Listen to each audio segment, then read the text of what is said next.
ప్రముఖ choreographer Johnny master case ఇప్పుడు సంచలనంగా మారింది. తన దగ్గర పనిచేస్తున్న ఓ మహిళా కొరియోగ్రాఫర్ మీద లైంగిక వేధింపులకు పాల్పడిన కేసులో జానీ మాస్టర్ వ్యవహారం ఫిలిం ఇండస్ట్రీలో కలకలం రేపింది.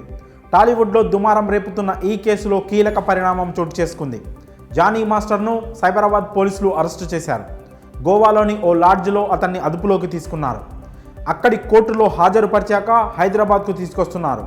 అయితే జానీ మాస్టర్ భార్య ఆయేషా పోలీస్ స్టేషన్లో రచ్చరచ్చ చేయడం ఇప్పుడు చర్చనీయాంశంగా మారింది. నా జానీ ఎక్కడ, అతన్ని చూడాలి అంటూ ఆమె రచ్చ చేసింది. జానీ మాస్టర్ నార్సింగ్ పోలీస్ స్టేషన్లో ఉన్నట్లు ఫేక్ కాల్ రావడంతో అతడి భార్య అక్కడికి చేరుకుంది. అతన్ని చూడాలంటూ రచ్చ చేసింది. దీంతో ఆమెకు పోలీసులు సర్ది చెప్పారు.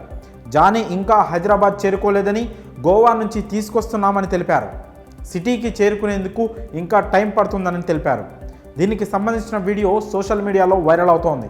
ఈ విషయంపై ఆమె స్పందిస్తూ మీడియాతో మాట్లాడేందుకు నిరాకరించిన ఆయేషా జానీ మాస్టర్ను పిఎస్కే తీసుకొచ్చినట్లుగా తనకు ఫేక్ కాల్ రావడంతోనే కనుక్కునేందుకు ఇక్కడికి వచ్చానని చెప్పింది.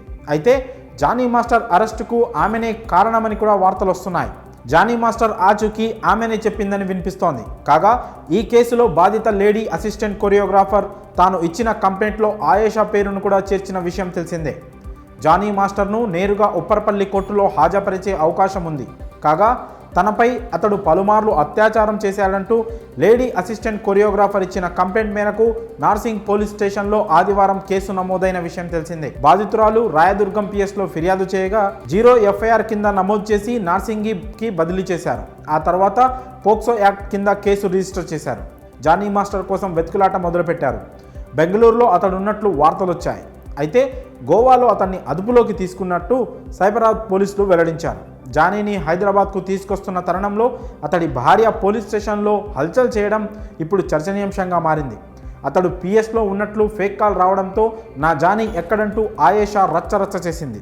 మరి ఈ మొత్తం వ్యవహారంపై మీ అభిప్రాయాలను కామెంట్స్ రూపంలో తెలియజేయండి.